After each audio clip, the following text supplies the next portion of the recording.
This morning I had a sore throat and felt like I was getting cold. So instead of taking medicine, as an Ayurvedic physician and dietitian, I always believe in the basic principle of Ayurveda, that is Ahari Param Vaishajam. Food itself can be a best medicine. So I decided to make simple bal mulak soup, that is tender radish soup.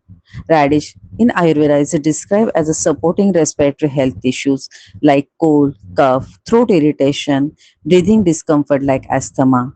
It is also has excellent digestive properties. और ये soup बनाने के लिए आपको छोटी मूली ही लेनी है। इसे अच्छे से धो लीजिए, इसे फाइनली चॉप करना है, फिर इसे 1.5 कप पानी में ऐड कीजिए and for the better result crush the 3-4 black peppercorns and add in that, boil for few minutes and your soup is ready. You can add a little salt for taste, and after consuming I got a great relief from this. So, next time, if you feel first sign of a cold, cough, or throat irritation, try this simple Ayurvedic drink and experience the difference. And yes, save this reel and share with someone who always catches the cold during the seasonal changes.